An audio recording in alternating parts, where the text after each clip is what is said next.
You're listening to Soap Dirt, the latest in television entertainment news. Hey, Y&R fans, we've got sizzling spoilers for September and beyond with Phyllis Summers snapping when her family is targeted, plus Victor Newman's spread himself too thin and could be thwarted on two fronts, while Adam Newman blames someone else for everything in his life falling apart. It's Belinda from Soap Dirt, and let's delve into what's coming next week and for the rest of fall 2024 as Y&R gets hot. Let's start with Victor and how his ego might be his downfall. He's got his hands in too many pies and he cannot win it all. So the whole family of Abbotts are Victor's targets. He's going after Kyle, Jack, and Diane, and don't forget Billy because the mustache is after him too. Literally everyone but Tracy is on his revenge radar. Billy Abbott has trouble at work and at home as Chelsea keeps pressuring him to forgive her for cheating. Meanwhile, Adam blames Billy for him losing Sally, and we should keep a close eye on how he weaponizes Newman media to make Billy's professional life hard. No telling what Adam might do once he realizes Billy and Sally are bonding over their heartbreak and getting closer together by the day, per official Y&R spoilers. So we are going to watch as Victor's deal with Lily to torch Billy Boy and take over Abbott Chancellor hits a speed bump because Jill returns to slap back at Victor and Nikki. Soon, Kyle gets much closer to Victor as his new boss mentors him closely as the head of Glissade. Speaking of that, Audra may be out on her ear soon, leaving Kyle even more vulnerable as Victor's sole focus. I feel like this whole situation is karma for when Jack mentored Adam and they got father and son close back in the day, and that's a bond that continues to now and is a constant chafe to Victor's backside. Audra and Nate try for a real relationship, but is she built for it? And don't forget, the ex-doctor doesn't have the best track record with his love life either. Plus, as Kyle gets closer and closer to Victor, we see Diane Jenkins going all out to win back her son and get him out of Victor Newman's vengeful clutches. And speaking of other Newmans, we have J. Eddie Peck back soon as Cole Howard, and he and Victoria Newman are rekindling their decades-old romance. In fact, there's so much kindling, we may get a bonfire, and you can bet Claire Newman is happy to see her parents getting much, much closer, but it may bother Victoria's other three kids. And with Claire, she will be getting a lot closer to Kyle. He is going to be her first boyfriend, first kiss, and I think her first everything. They take things to a new level, and it sounds like Claire gives Kyle her innocence. This romance will be sweet, but guess who's sour about it? You guessed it, Summer Newman.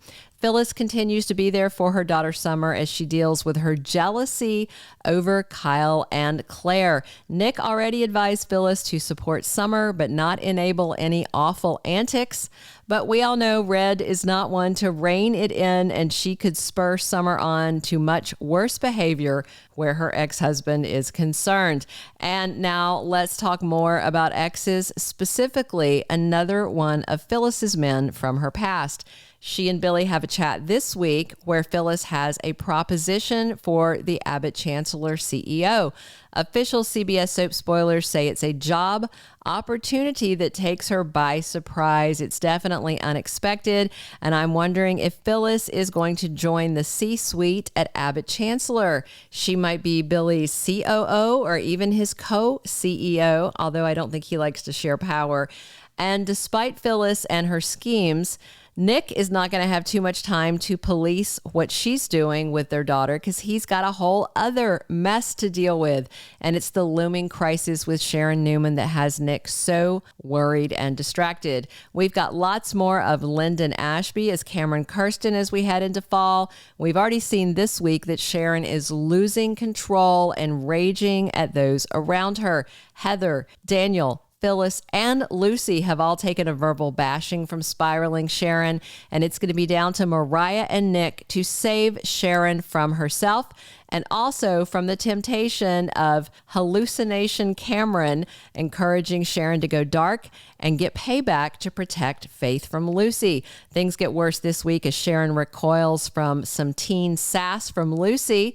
Daniel's daughter has the nerve to dredge up Cassie's death to her, and that doesn't go well. Things are so bad that Heather and Daniel wonder if they should take their wayward daughter and run out of town. Nick gets Mariah to sort through Sharon's business, go through all her things to find her medication and see if she is really taking her pills, because Sharon insists she is. And doesn't sound like she is at all, because at first Mariah doesn't want to do it, but she finally sees it's necessary, although she is giving her mom the benefit of the doubt. But guess what? Sharon has no bottles of meds in her purse, but when Mariah is looking, her mom busts her, and that makes everything worse. However, a little white lie calms Sharon down, and Mariah remains alarmed by everything she finds at the ranch house. With Sharon heading to the dark side, another spoiler for fall says what she does puts herself and Phyllis, both of them, in danger. Mariah and Nick team up to help Sharon. She is refusing to leave for that spa getaway. Faith is also worried. So Sharon doubles down on her insistence that Lucy can never, ever see Faith again because she's fixated on her. Meanwhile, Lucy will not take no for an answer and lies to her parents again very soon. And last and possibly least interesting in these fall spoilers is that Abby and Devon are busy planning their wedding, but they hit a speed bump along the way. Maybe her divorce from Chance isn't final for some reason. I mean, I guess it's too much to hope that Hillary Curtis comes back from the dead and steals Devon away from the naked heiress. I would be down for that. I love Devon and Hillary. So we have some big milestones ahead. They're going to play into these fall spoilers.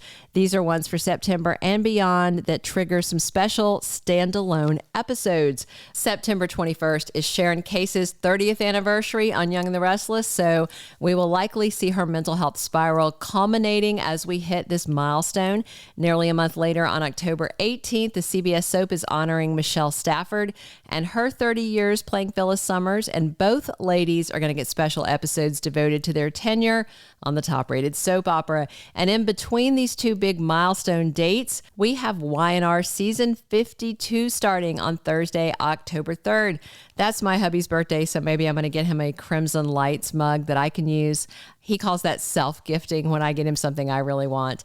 Don't worry, I got him some concert tickets too, but I think that Crimson Lights mug sounds good. Then on November 13th of 2024, Young and the Restless hits the amazing milestone of reaching its 13,000th episode. Because that hits right in the middle of November sweeps, I do wonder if that's going to be Abby and Devon's wedding date. And again, if I could make wishes come true, Hillary would walk in and interrupt their wedding and snatch back her man. But I'm sure that's just a dream we will never see realized. But you never know. They did resurrect Diane, and it is a soap opera. I think it would be a ratings rodeo if they brought back Hillary. Drop your comments right here on these hot fall spoilers. Please subscribe if you're not following us, and come back soon. It's Belinda from Soap Dirt serving up your spicy Y&R spoilers 7 days a week. Thank you for being a loyal listener. Follow us wherever you get your podcast, because you don't want to miss the next episode. Soap Dirt is on all the major podcast platforms, including Apple Podcast, Spotify, iHeartRadio, and more.